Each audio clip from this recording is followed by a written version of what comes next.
then everything sound is like still. All right, thank you.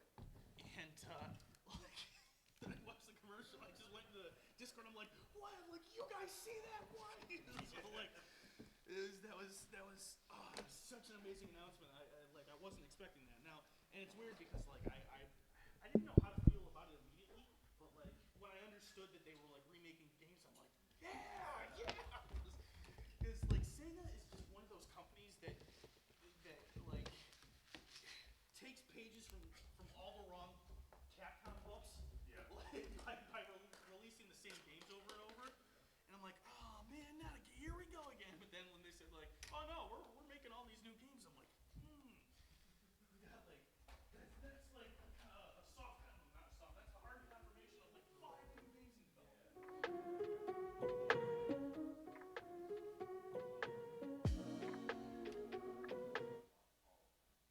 No, I don't think they did either.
We actually played, me and my husband played some twerp at our wedding.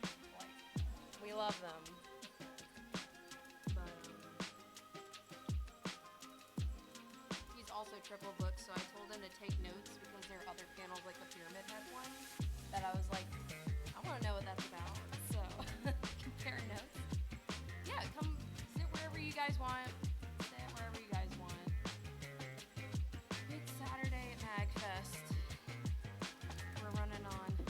I need to get y'all punch cards. Like, you get a free ice cream or something. Well, thank you. Yeah, they're working me hard. But I understand if people need to come and go and stuff. I know this is a weird time slot, so we were just talking about the program. So. Yeah, MAGFest, you're always triple booked, which is why we take a divide and conquer approach. It's like you take notes on this and you take notes on this, and now we have something to talk about over coffee and when we get back to the room. Yeah.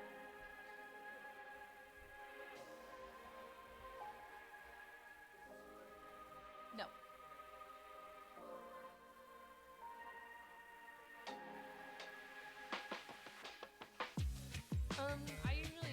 I usually travel with my my spouse because we do a lot of that. Although I usually do DragonCon with my younger sister because we do more cosplay there. DragonCon, it's in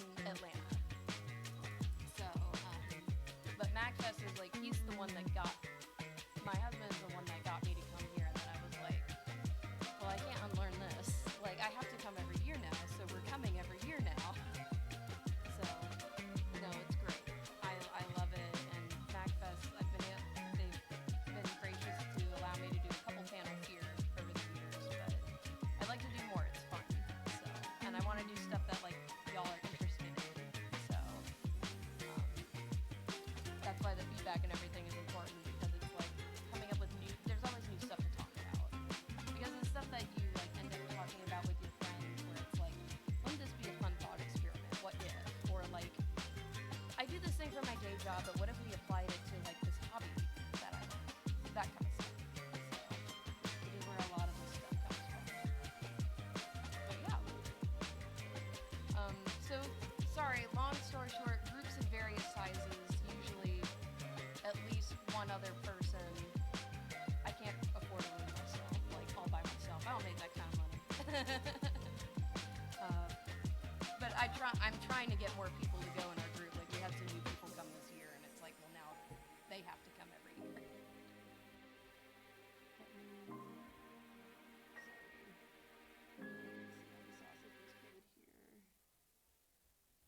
Should probably go ahead and get started.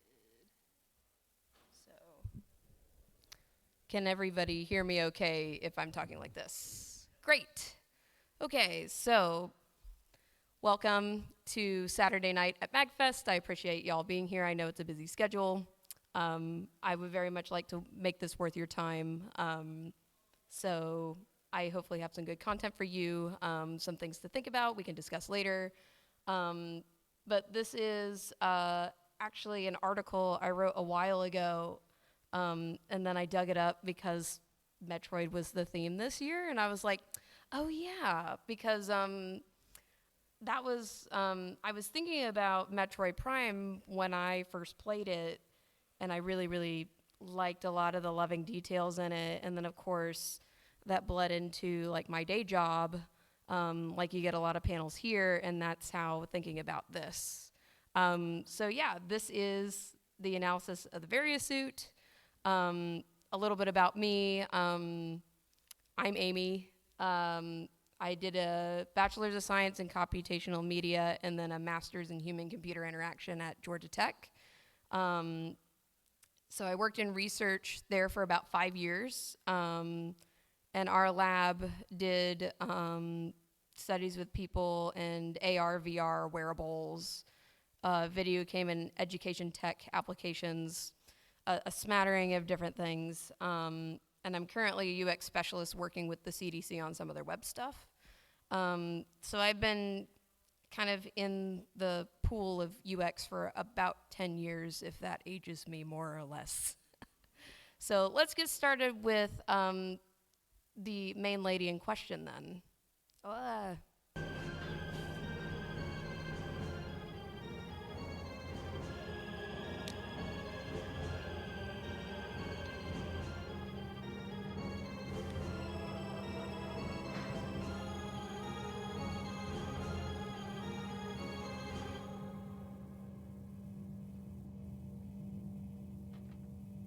So for context, this is the beginning of Metroid Prime. If you have not played it, it's an excellent game. I'm sure you heard that all weekend. I love the way that they transition from they introduce the character, there's no words in this at all, and you're immediately in the visor, and this is how you play the entire game. This is what you see. So essentially, you really inhabit the Varia suit, essentially. So before we get picking apart the Varia suit as much, I would like to go over a little bit of contextual information first. But the breakdown of this panel is I want to set some working definitions. So those are buzzwords I may use throughout to describe things. Kind of the soup du jour, the arm cannon, which is really the biggest point of focus for this. We'll talk a little bit about the helmet, like the visor HUD, and maybe the sound system, and think about, how that could work. And then a quick list of takeaways, and if you're interested in topics like this, some further reading resources. So let's get the heady stuff out of the way first, while we're all still awake. So user experience, that's how you as the wearer interact with the technology. So if you pretend, so Samus is the user that is experiencing the armor. You, the player, are experiencing the game. But those kind of things blur together because they do a really good job of, you kind of forget. It's like when you're driving a car, it's like, oh, they hit me versus, oh, they hit my car kind of thing. So task analysis is kind of one of the tools in the tool belt for UX, learning how users work to meet a goal. So this is if you sit down and make a checklist of like, this person wants to do this thing with this piece of technology, break it down into its steps, kind of like an algorithm to really understand and tell the story of like, when this person is using this thing, they like to do this to like meet this goal. Like they like to use the spatula to flip a pancake, that kind of thing. Wearables or wearable tech, that's kind of self-explanatory, but anything that's worn or controlled by the body. So I would not really consider something like a smartphone where it's like not really a part of you as much as wearable. I'm more talking about things like smart glasses, things with sensors, the power glove, if anyone remembers that. And then a HUD or a heads-up display that shows info the key is without requiring the user to look away. So a monitor would not really count as a HUD unless you can kind of see through it and you don't really have to like look away from it to do something. It's almost like overlays. And then AR, I know it's talked about a lot of times synonymously with VR, but it's tech that overlays or otherwise combines with reality. So AR is a hybrid thing, whereas virtual reality is like you are completely within the matrix. Augmented reality is more like you see what's going on in the world around you, and there's things overlaid on top of it, whether it's, a number in the side of your viewport or something that's situated in the environment, like on an image target. And then another term that kind of comes from film theory is diegesis, like diegetic, which describes something that's quote unquote canon to the world or the setting. In this case, Talon 5, the planet where this game takes place. Non-diegetic is the opposite. So diegetic is like it lives in that world. Like if a character hears music coming from a boombox in the world, that's diegetic. If the character cannot hear it, but you hear it as the viewer and it's like the soundtrack to the movie, then that's non-diegetic. So I might be using those terms a bit to describe some of the things as we talk about like your experience as Samus in this world for all intents and purposes. So let's talk about the current state of wearables. Like a lot of nascent, relatively nascent technologies, they work the best when they're in controlled and predictable places. A lot of issues arise when you try and take these things out of a controlled environment because of Murphy's Law and all that fun stuff. Things like outdoor lighting or weather, or if it can't see something because it's like, I've never seen this room before kind of stuff. But recurring theme for a lot of wearables over the years, and that will continue to be a problem for a while, probably until like just power sources improve, is power. With the extra wrinkle with wearables is that anything that powers your wearable, you have to bring with you, you have to carry it. It becomes part of the thing. Like, I know Thad Starner, who like worked on, who really helped found Google Glass. The first computers he was wearing were like giant backpacks, and he almost fell over, like that kind of stuff. It's certainly better now, but like for comparison point, a Google Glass unit would only last about 4 hours on full charge, I think, if you're like using it all the time. Yeah, so power sources, they're getting more efficient and they are getting smaller, but it's still a contentious thing because there's limited capacity. you're routing power to devices across the body from the power source. So if you're wearing it like on your back, but you're trying to power something on your face, do you do that through wireless charging? Do you do that through just messes and messes of cables, which spaghetti up your whole body with cables? There's also heat output. Like, you don't want batteries burning into you. That's bad. And then a means of recharging. If you're using something and it's attached to your body, do you take the power source off? Do you just sit on an outlet for 3 hours? What do you do? And then the human element is inherent because what makes a wearable is that somebody or something is wearing it. Like, I knew somebody who did wearables on dogs. So I would consider them in this category where, like, what do people want to use it for? The technology exists, but what are the applications? Will they end up using it for something despite what it's designed for? You know, people always find ways to, like, break things or find new cool ways to do things, but also cool, very not cool ways to use things. The feasibility for something you have to wear and maintain. Like, I'm willing to bet most parents who were gifted an Apple Watch never use it.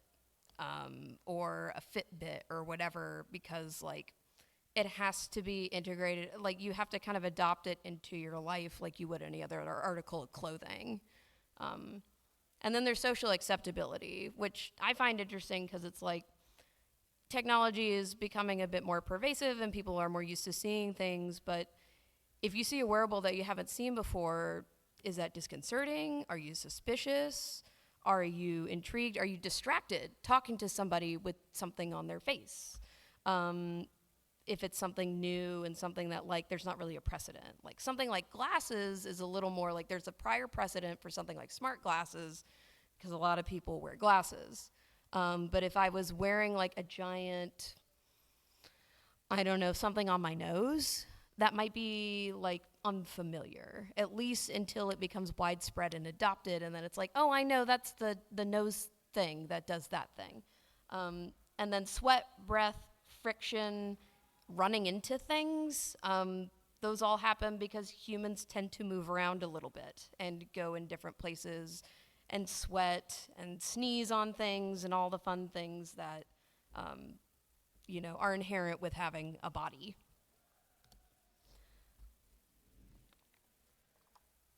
So let's get into the meat and potatoes of the matter. Talk about that big cannon on Samus's arm. So this is the primary means of interaction between Samus and the world. When you're playing any of the games, anything that you trigger in the world, most likely it's going to be coming from the cannon, which is essentially an extension of the arm. Shooting beams, touching things, whatever. Usually Samus is, like, doing that versus, like, trying to, like, kick it or, like, hit an elbow on the door, that kind of thing. And this weapon can shoot several types of beams and missiles, and also has a grapple beam. For the purpose of this panel, I'm restricting it to what we see in Metroid Prime, hence the theme, but a lot of these are recurring over the series. And these options are selected via hand gestures inside the cannon, and we can actually see this in the game when you get the X-ray beam, which is very cool. As far as hand wearables, let's talk about that for a second. So in the top left, that's a haptic training glove. That's just an Arduino that's strapped onto a glove. But then you have in the top right, that's an American Sign Language translation glove. So it's picking up signals and recognizing the different configurations of the wires and placement. And then you have a couple other things like the very bottom left is what's called the tap strap. You can actually buy these, like, online, but it's a programmable interface where you can, like, tap or you can gesture and you can code it to do different things. So, like, it's a, like, keyboardless keyboard if you want it to be. So these are kind of examples of where we are now. We have things like cuffs or gloves and things that are largely cabled. There's some things that are Bluetooth enabled, like the tap strap. But yeah, this is kind of where gestural interfaces live right now if you're not using a wireless thing like, or like a not wearable, like a Kinect. So rings, wristbands, gesture gloves, gesture-based game controllers. The Wiimote is kind of a stretch on that one, I think. And then full body mocap. I would not put mocap as a wearable unless you're like wearing the little tennis balls and like moving around, and that's like you're wearing something. So current gesture recognition technologies require really particular conditions. The system only knows as much as you tell it, and there's a lot of unpredictable movement with hands because they have a wide range of motion. For every finger, you have so many points of articulation. But despite the different challenges, I mean, they have great potential for a lot of things, facilitating learning. They can be used as accessibility devices, more intuitive means of interacting with technology. So people are kind of building their own at this point or coming up with different reasons to have it. I think a gesture glove would be an optimal choice in the case of Samus's arm cannon, because it's something that you wear and it's not having to wait for a signal. That it would just be part of the system that you slip on, and we'll talk about that a little bit. And then your controls could be directly mapped to the hand via cables or whatnot in a very controlled environment within the cannon, which would minimize the risk of tracking while optimizing accuracy, like making sure those little micro movements are picked up. And the system is less fragile and more reliable in instances where Samus's arm gets jostled. You're fighting something, you're shooting the cannon and there's recoil. If you're holding it in place with something and like have it in a glove, it doesn't really matter where it is, it's always relative to your hand. And then, yeah, if the connection is wired, the system is more secure and less prone to things like hacking. If things are open and frayed, lost connection, you know, everybody sync their Bluetooth devices and then it drops. And it would reduce latency, but then again, that introduces the spaghetti wires issues where like you're wearing more cables. And those are more mechanical components that can break, but they're generally fairly reliable. And you see a lot of mechanical, you know, inputs and like cables here. So a quick task analysis of using the arm cannon. These are some common tasks that we see Samus do and you as the player do through Samus. Aim the cannon, select beams, fire things, and then deploy and grapple beam. So these are like, this covers most of the predicted use cases in which you would be using the arm cannon and what you want to design for. Like this is Samus's job and this is what it requires. And we can infer how she interacts with the tech and the world around her through this tech. And ideally, she doesn't have to think about it too much because like I alluded to earlier, it's like an extension of her arm where it's like, you know, suddenly, well, now you're suddenly going to be aware of the clothes that you're wearing, but for a while today you weren't before I said that. It just becomes a part of you. So let's look at what we know from the games as far as how she controls it. So once you get the X-ray visor, you can actually see inside the cannon, which I think is a really cool detail the developers did. And we can tell kind of the way that she maneuvers things. So aiming the cannon, you know, you move the crosshairs and you see her arm cannon moving kind of in the frame. And you line it up with the reticle. But then you can also select different beams. Like on the left here, you can see the UI or the user interface where it's saying like, this hand position is this hand position is this. You as the player are selecting it with the cursor, but Samus is selecting it by making a certain shape with her hand. And you can see that in the right where she is changing beams in the game. So if you select different things and you look at her hand in the model, it changes. Dev didn't have to do that, but they did. I love it. And then for firing shots, we can see that she's like essentially like tapping to fire the shot. And then repeatedly firing, like, that's what Mario Party is for, all the practice for that. And then firing a charge shot, you kind of hold it and then let it go, kind of thing, like that kind of thing, like what is it, swish and flick or whatever. And then firing missiles, I couldn't find anything about how Samus selects and fires missiles outside of like you as the player hitting buttons and selecting things on the UI. But I would assume that it would be a similar thing. Like, I don't imagine that she would reach over and like open up the cannon and be like, all right, unlock passcode. All right, mother's maiden name. This one. Oh crap, I tapped the wrong one. I have to do it all over again. Like, we can assume that it's something with like, any of the other things she selected so far, we can infer that it's just another thing that we just don't see. And then the grapple beam is a similar thing. It's within the same casing of the cannon. You select it as such. So we can kind of play around with that. That leaves a little bit of room for us to interpret what that could look like. So let's talk about the usability of the cannon based on what we know so far. So there's always room for improvement and different ways of doing things. There's pros and cons. Like, there's no right answer to designing, user experiences and how people interact with tech. But there's always pros and drawbacks. So I kind of was thinking about some of these things and had a couple ideas. So the first idea, like when the cannon's not in use, let the hand rest in a neutral position. So like we see from the model a couple slides back, that she's holding that the whole time. So if you want to use, I don't remember which beam this is, but if you want to use this one, like you have to hold it like this for a really long time, potentially hours on end in this position, and that is not sustainable. So I was thinking you can make a selection where it's like, do this and then go back to a neutral state so that your hand doesn't get tired. So yeah, it's more sustainable over time. It avoids what we call gorilla arm syndrome, which is basically if you're using something like you're pointing at a screen, eventually you're going to get tired and you're going to do like the minimum necessary where you're like, like it looks like a gorilla arm. I'm also guilty of doing this with like the Wiimote. Like, how many of you sat on your couch when you played the Wii and just like did for like this kind of motion?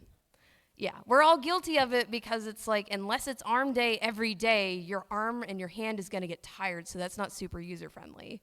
But the drawback to something like this would be the system has to continuously check in and see, did you tell me you want to change? Did you tell me you want to change? Like, you essentially have to like wake it up, jostle the mouse and say like, okay, I want to change it because I'm not just holding that one position all the time.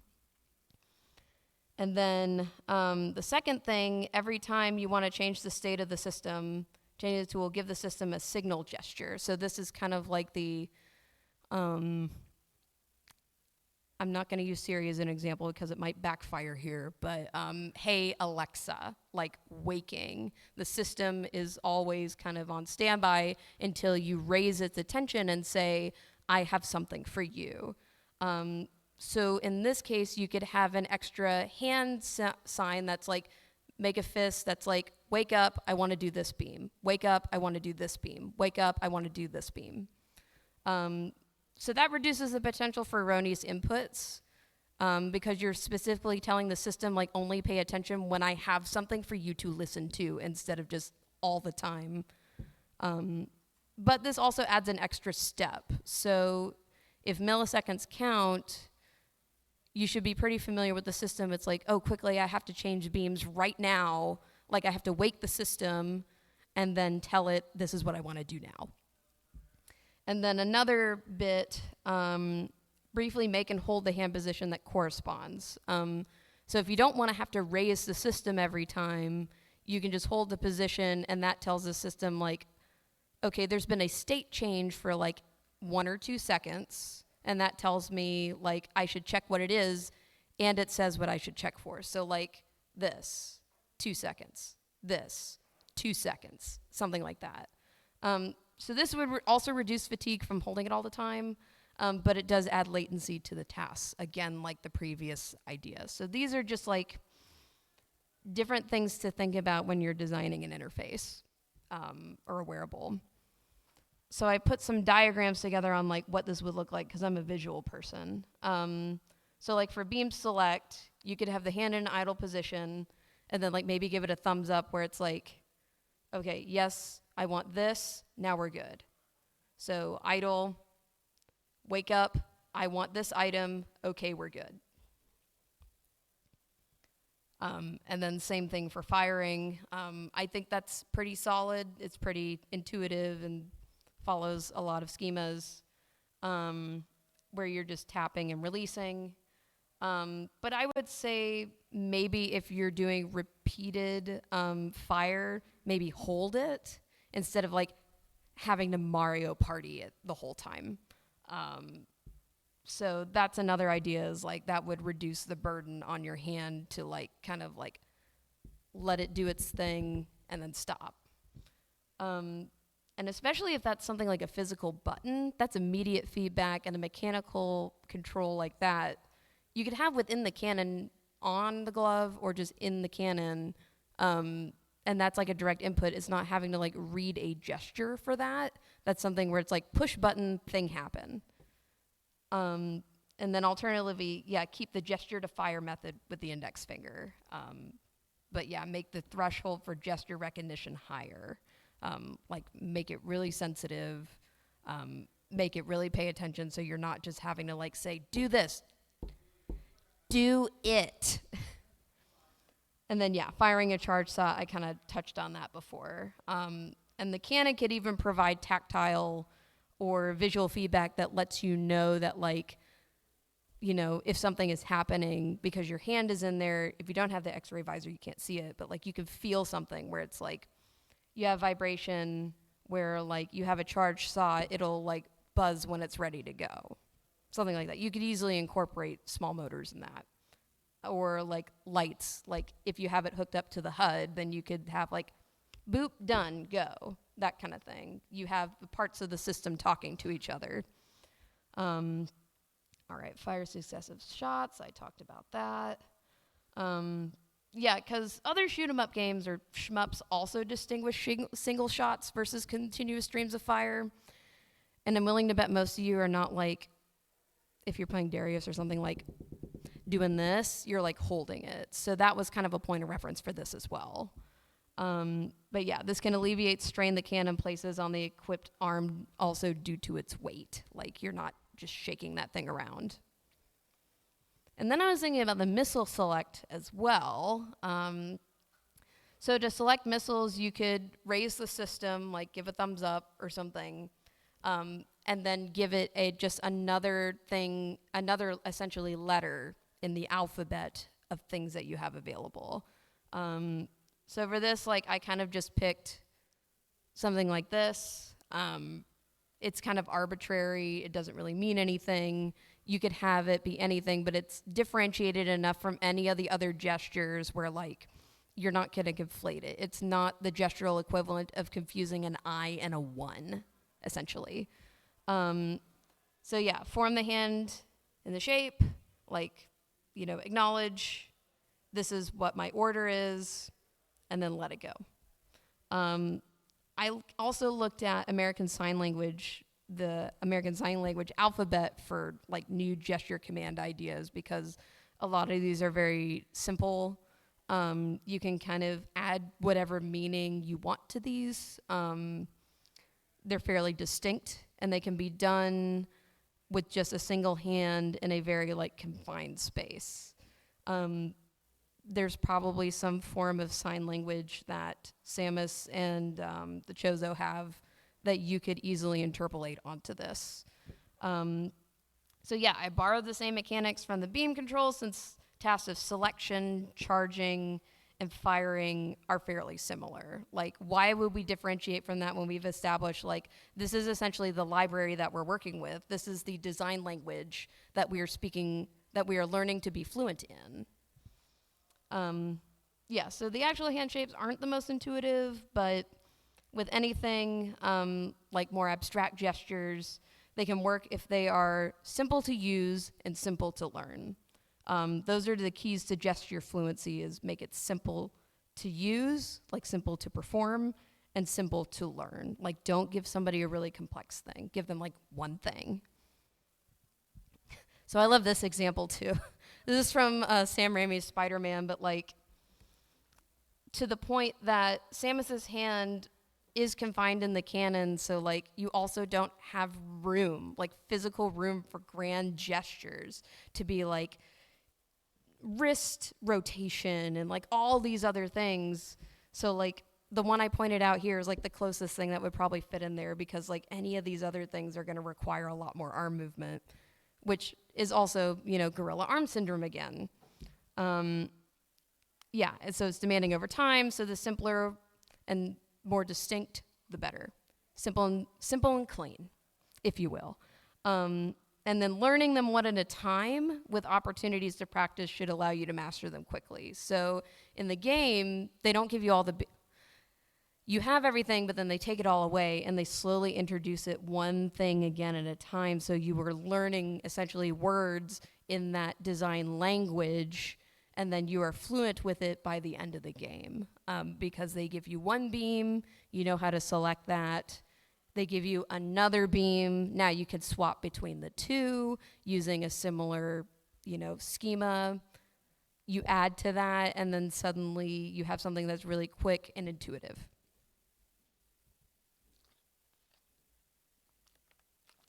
And that's kind of the same thing with the grapple beam too.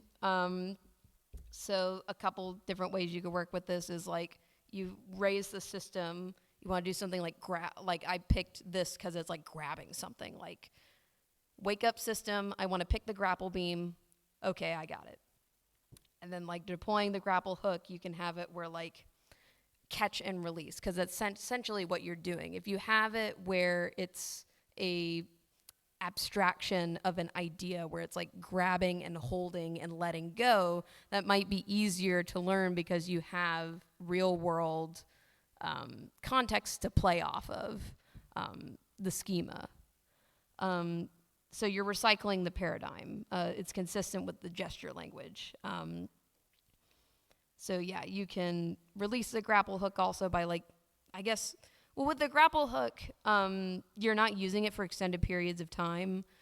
Like you either have it deployed and you're holding onto it, or you're not. It's a rope or it's not. So I would say in this case, it's a little safer to like, if you deploy it and then you let it go, it's like throwing and letting go of a rope, kind of. And then, yeah, we could also reintroduce physical buttons here where like you could grab onto something. Like you could have a small bar or a button or a lever or something where it's like it feels like you're gripping something tangible when you are gripping the essentially plasma grapple beam. So pressing and holding tangible controls, that maps really well, like we said. The grapple hook controls could also use a touch-free hand gesture. There's many different answers to this. But it's generally good practice to map controls through metaphors, like we said. So like if it has a little bit of grounding in the real world, that helps a little bit. And then additional considerations like feasibility. So these methods are designed to ensure that all user actions are deliberate, distinct, and sustainable for prolonged, repetitive use in a challenging environment. The job that Samus does is very taxing, and she has to do it for a long time. She's wielding a gun on her hand. So you really want to make sure that like there's like no accidental misfires, everything is intentional, all that good stuff. She can't see her hand usually, but she can feel where it is. So like she's aware of it and where like what state it's in. Let's see, the context in which the arm cannon is used, is dangerous. And you have to make quick actions. It's in unpredictable environments, uneven terrain. It's the worst nightmare for current wearables because they just don't know what to expect. But when she needs to quickly make an action, like sometimes it's a matter of life and death, so these things have to be reliable, intuitive. The less you think about how to do it, the better, because then you can avert your attention to the things that are important. So the arm cannon, as you saw in the clip at the beginning, is initially turned on using a sequence of button presses. Hopefully that's Samus's passcode that only she knows. But this multi-step deliberate method is almost like removing the safety. And it's a very deliberate, like, if you are wearing this thing, you don't necessarily want the cannon to be active at all times. It's doing a purposeful, like, it takes a little bit of time, set aside out of danger to, like, equip it. So that's the other thing with wearables is, like, once you're wearing it, and it doesn't know when it's supposed to be idle or not. So help it do that by, like, removing or adding the safety manually. Especially if you don't want a new window in your ship. Like, nobody wants that. And then vulnerability. As far as security and access, having the controls on the outside means that, like, if you bump up on something, it could, change the settings on something you don't intend it to. Somebody could come up and just, like, mess with your buttons. So you want to keep that internal. The wearable really should only be controlled by the person wearing it. Because, if somebody comes up and touches it, whether they mean to or not, that could be bad. But having it physically locked away inside the cannon or, like, behind a passcode that you have to set does add that extra layer of security. Because that's another thing is, like, everybody has their personal bubble, but technology, you have to build in security for that. And then for safety, ideally the suit would be a redundant system, especially, like, if you get hit, if one of your power sources fails, so you don't get stuck inside of it, but also that things maintain working because it's on you, you are with it. And redundancy is just good to have anyways in really dire situations. Like, you want to have more than one fire exit. Especially, like, if you're working with technology and, like, some system or breaker fails. I mean, you see it in all kinds of mechanical engineering, like vehicles and everything. There's always a backup, or there should be. So, like, the rapid acceleration and deceleration of, like, when you're going up and down the elevators in the planet, you are traversing really, really long corridors vertically, and that could essentially, like, jostle you because the elevator is not smooth. That could, like, mess up, what you have on you, so you want to reduce that. Or kick back from firing the cannon. Like, you don't want that inherently to get in the way of anything else you're trying to do. And then at the beginning of the game, getting hit against the wall and then losing all of your power-ups. Like, if there was redundancy built in, we would not have a plot. We would not have game mechanics. But really, a suit that is this advanced should have some redundancies built in where you don't just lose everything and get stripped down to the bare minimum if you get smacked against the wall. That's bad. Especially, that may be fairly common in Samus's line of work. It keeps her alive, but, now she has to deal with essentially putting the suit back together for the rest of the game.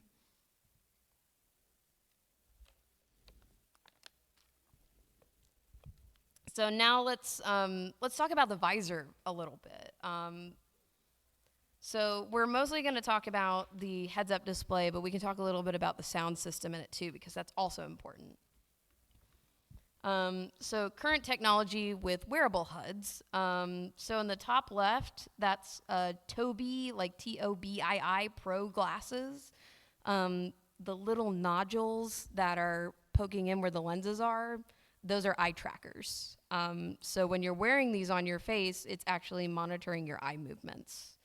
And then the top right is, the Google Glass. I feel like that was more in the news a while ago, not as much now. And then some other heads-up displays, or things that can track your eyes. Like the thing in the middle is a set of smart ski goggles, and the bottom right is the view you see through it with AR overlays. So if you're skiing, you can see, like, weather conditions. And you can look at Yeah, you can see the display without looking down or looking away. That's the bread and butter of the HUD. And then you can look at a HUD as a system of inputs. Those are interactions by the user or information that's taken in by the system or the environment, and outputs. So just inputs and outputs, like any other computer system. And the outputs could be views, feedback from the environment conveyed to the user. And you can capture input in a lot of ways. So standard mechanical controllers like buttons, physical control panels, like some HUDs and wearables do have that where you have to use your hand to control it. But some pick up eye movements, especially in the form of saccades.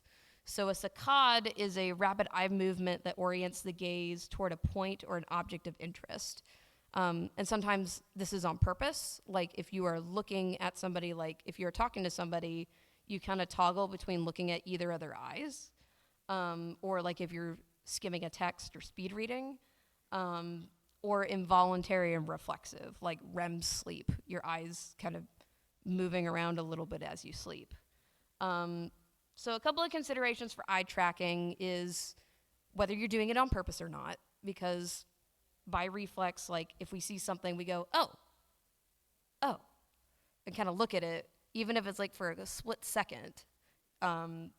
So you can control eye movements, but saccades happen. So you have to account for that and like some level of randomization in that.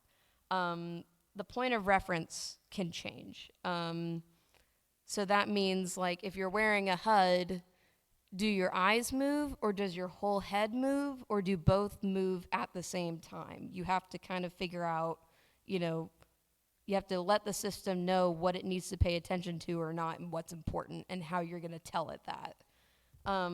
Maintaining conditions for eye tracking. If you have external views, like a camera or something, or some kind of sensor that relies on like being able to see where your eye is, there has to be some kind of light source to be able to tell like, oh, it's seeing your eye. So does that mean like illuminating the inside of the helmet for something like that? To make sure the system can always see your eyes in a position no matter what the lighting in the outside environment is.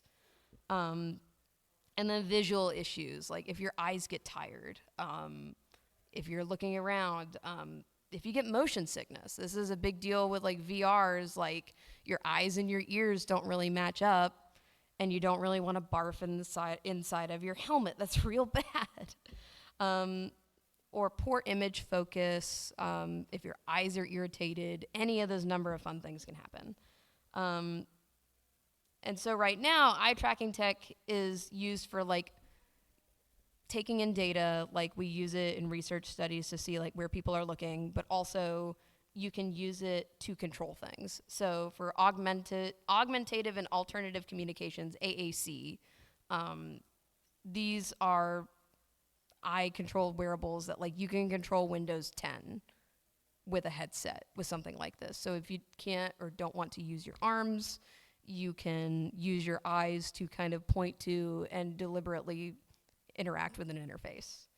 And then real-world view with digital content overlays, augmentations to reality view. Like you don't want to close somebody off completely. You want them to be able to be aware of the context and like what's going on, but give them information in ways that's not intrusive, but is readily available. So situated verting floating AR, like if you have it floating like a dashboard, that's non-diegetic, that's not in the world. But if you have something like a point of interest and it's situated somewhere, that's almost like diegetic augmented reality because it's situated and it's not just kind of floating agnostic in your view. It's like it is on top of, like that signal is on top of that door. It's associated with that door. Situated is pretty useful, but it's also more difficult because that also requires like you need to have the system acknowledge like that's a door, that's a other thing, which is a whole nother machine learning bit, but it can be done. So let's talk a little bit about Samus's HUD from what we know in the game. So we don't have as much diegetic or like situated canon in-universe evidence of how Samus interacts with the HUD. I think it's safe to assume she's not touching it with her hands, because sometimes her hand is on the arm cannon and she needs her hand for other things. But we can speculate based on what we know. So with voice control, that's an option, but we don't hear Samus speak or give any verbal cues. There's latency issues with voice recognition. If you've tried to use a smart home device, it takes a second for it to wake up and load, and then, I'm sorry, I didn't understand that, and then it plays a song that you didn't ask for when you asked it for something else. It takes time to translate things, and that opens up opportunities for error. Heavy breathing could trigger false positives. So, like, if the system is thinking that you're saying something, but, like, you're fighting Ridley in the middle of it, you don't want to be messing with your system and saying, like, no, that's not what I meant. And then loud environments are not conducive to voice controls. Like, use a smart home at a party, you know what we mean. If there are explosions going on, loud machinery, anything that could flag false positives or just mess with being able to recognize the command. So I think it's safe to rule out that Samus does not control the system with voice controls. Mechanical controls, as we said, the one arm is already occupied by the cannon. The other needs to be free most of the time, but there could probably be a couple things like initial settings or like uncommon actions you could do with that, with buttons on the outside or like even within your other glove, I suppose. But she couldn't realistically dedicate one arm to just fiddling with the headset. Another option that I was thinking about when I was researching stuff was a tongue controller. That's another assistive piece of technology where, like, you basically control things by, like, you have the piece in your mouth and then you move your tongue around and it's kind of like a joystick. Or you could press buttons, like, with your teeth. Like, you could have how they do, like, dentist x-rays where you're, like, holding something, or a mouth guard, which maybe that helps protect your teeth too, I don't know. Or gesture controls, eye blinks, saccades, eye tracking, that good stuff. The helmet could have built-in eye tracking. It's probably not like shifting around a lot when she's wearing it, so it's going to be like a set thing. If she's turning her head, the system's going to know the difference between that and her moving her eyes. So the helmet could have the tracking. The inside of the helmet does light up, so you do have the lighting available for the system to be able to constantly look at Samus's eyes and see where they're pointed. And there is some evidence of movement inside the helmet, like eye movement from game footage. So in some darker areas, when you're shooting off beams, there's a flash of light, and sometimes you get to see Samus's face, which is another cool detail that the devs put in this game. One other thing I was kind of playing with was automation. What if Samus doesn't really have to do as much and the suit kind of knows what to do by default based on inputs from the environment? So, like, if the visor is contextually aware and decides to activate user inputs, like automatic lighting, automatically pull up the map if you're in a new area, automatically pull up information from a scan of a species you have not seen before, things like that, where you don't really have to tell the system because it's appropriate based on the tasks involved. So you can allocate, that's where human-computer interaction comes into play, where, like, humans, you have them do what they're good at decision-making, and the system being able to process things and automate things so that your attention is focused on what you're good at as a person. And then not all changes to the HUD require user input. Some of them are automatic. Some are alerts, overlays, things that are information that's pushed to Samus, like I said, instead of pulling information. Because we see, like, information is pushed to Samus, like scans, but also at any time she can choose to opt into seeing the map. So the visor can also detect hooks for grapple beams. Like in the game, it recognizes the very specific shape in the environment that the grapple beam is. So it could automatically swap to the grapple beam if, like, you enter a room with the grapple beam, you look directly at it, and you hold your gaze there, then it knows, like, oh, that's a point of interest. I want to use that. Let's swap to that tool. And then, yeah, again, that's the image recognition thing that can be a little tricky, but with something super controlled, or like even if there's receivers in the grapple hooks or something, you could technically make that work in a controlled environment. So I think I have, yeah, this is where you can actually see the reflection of like where she's moving her eyes, which is really cool. But you notice that the reticle is always centered too.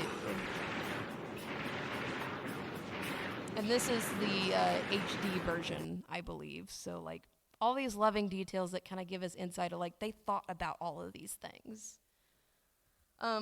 So finally, yeah, a plausible setup could be an eye tracking device inside the helmet that picks up on where Samus is looking, with a mix of passive, like environmental system, and active user-driven triggers. So passive being things like overlays, lock-on tracking, like where you're holding your gaze, it knows to lock onto something, bring up more information. Display elements based on environmental feedback, like if you're getting an alert about inclement weather or something, the system can take care of that, no user action required. And then centering the reticle, where it's like you always have this fixed frame of reference, which is also useful for AR, because the more predictable you hold things, the easier it is to calibrate and keep it that way. And then active, so some actions taken by Samus, like pulling up the map, moving the view, setting a lock on target. You could use deliberate eye movements or blinks, or like if you're holding your vision in a like small saccade area, then you want to lock on to that. Schemas like that. You could create an eye gesture language for the HUD if you really wanted to. Yes, you can't make complicated hand signs with your eyes, but you can do a lot with your eyes, based on like blinking, direction, like even a sequence of like how you saccade, a lot of those things, especially if the system's really sensitive. And then another piece of tech in the helmet is the audio system. So like in the game, there's sound going on. It's not just a vacuum inside of the helmet. And it is important for Samus to be able to hear environmental cues such as hazards, and not just what they are, but where they are around her. So it's important to overlay environmental sound with an augmented system of sounds where it's like AR for your ears. Like you hear everything in the world, but then you add on to that without like covering it up completely and losing the context. So for this, you could have a couple of different options. An in-ear device with automatic sound leveling might be helpful. Like there's AirPods, noise canceling AirPods can detect, or like noise isolating can detect like the levels of sound outside. So you could have something like that where it adjusts the levels of like what you're hearing based on what's outside. A surround sound system within the helmet, like you could just have speakers inside the helmet all around it. Or bone conduction headphones, or colloquially called the bone phone, it's just technology that like is held up against your temple or another part of your skull, and it conducts the sound waves through that versus through your ear. It vibrates it through your head. It's kind of trippy if you haven't tried it before, but you can hear just about everything, but then with that extra layer added on top, the quality of the sound isn't great because it's not going through your ear canal like sound normally travels, but it's good for things like alerts or, you know, quick system things where it's like you're not worried about the high fidelity of the sound. Like you're not trying to listen to vinyl on the bone phone. You're just not going to do that. But you could have it set up where it's like you're getting pings about something. And then the question about if you're using an in-ear system, Do you make it a wireless system like earbuds, or do you make it a wired system and wrap it around, which reintroduces the spaghetti problem, which is like, yes, a mechanical analog connection is probably more reliable, but that's also more for you to wear and potentially get tangled up in. So I would say if it's a wired connection, having it somewhere out of the way and where it's not going to get tied up if you're like trying to move your head or anything. Or jostle loose, because I imagine if you lose an earbud, it's going to be a lot of trouble, like take off the helmet and like try and find where it is. But yeah, any of these options are viable and things to think about. You know, there's pros and cons to any of them. So thank you so much for your attention so far. To wrap things up, we have just a couple of takeaways of like some of these thought experiments for wearable tech interfaces. So these are kind of the things that I would say are good thinking fodder for this, or if you see other wearables, especially in your favorite sci-fi games, like Mass Effect is another favorite of mine. You could easily look at the interfaces in that world and see what the deal is, and like just have fun thinking about how you can make that real or how that would work in the world. So optimizing simple inputs and gestures. Utilize gestures in positions that are easy for the system to recognize, but require the least possible physical strain of the user, especially if the system is being used over a long period of time or is used in a physically demanding context. Simple and clean is the way that it makes you feel tonight and anytime you use it. Number 2, make interaction intuitive. The less you have to think about it, the more you can draw on knowledge you already know. You're already halfway there. Use metaphors, borrow from pre-existing conventions. A lot of interfaces already do this. And employ natural feeling movements to design gesture inputs. Easy to learn, remember, and execute. And you can even have your cheat sheet up like in the visor as you're initially learning it. And hopefully you won't need it after a while. You'll just know how to do it. Number 3, minimize the odds of accidental user triggers or commands by designing inputs to be distinct. Like you are having a deliberate conversation with the system, not just like it's overhearing you and it's like, what? Were you talking about me? No, you want to be like, system this, system that. You want to have a dialogue that is deliberate and not just like essentially muttering to the system. However, it's also important to build in some kind of forgiveness. The user should be able to change their mind at any time. Like if you select a tool, you should be able to undo that and swap something else and not have your arm stuck in something. A design system that's both safe and forgiving should have redundancy that allows the user to maintain control in case of a partial system failure. And a vigilant system can watch for actions and quickly change according to user inputs, like undo actions. Especially if you build in like an "are you sure" kind of thing for very critical things. Like, are you sure you want to remove the safety on this? Yes. Instead of, I guess. And then allocate tasks between the system and the user. So we talked a little bit about that. If the system can carry some of the burden of that and do it reliably in a way that makes sense, then that's great. That frees up people to do so many other things, and that's where you get the sum is greater than its parts combined bit of wearables, where like all of the, dreams of cyborgs come true, where like you can do more because you have these things. And take the onus off of the user for a lot of things, because like also they're not going to adopt it if it's going to be more hassle than it's worth to do it. And then if you're interested in further reading on this or other related topics, Nielsen Norman Group is like the go-to for UX or user experience related stuff, wearables or not. They're a great starting point. Design Principles Directory, that's like all of your lingo, that's your encyclopedia. UX Glossary is a similar thing and also has some user psychology stuff in there.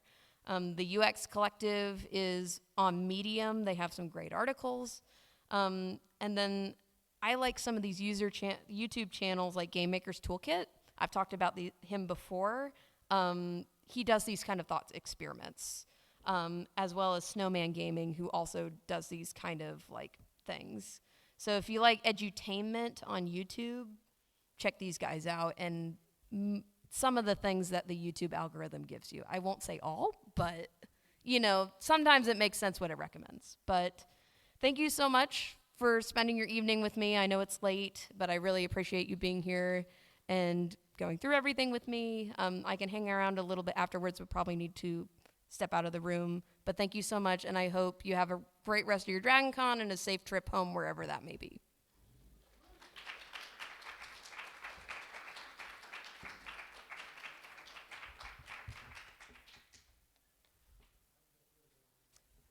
That's a different water bottle than I started with. Oh dear.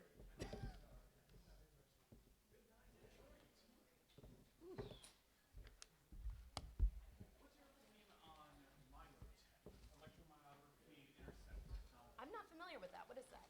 That was a now discontinued because the company failed in 2018. But you could actually just wear it as an armband, and it would just directly read your nervous. Oh, interesting. So it's like, Wear it on your arm because your body sends a nervous. yeah, like skin conduction. Okay.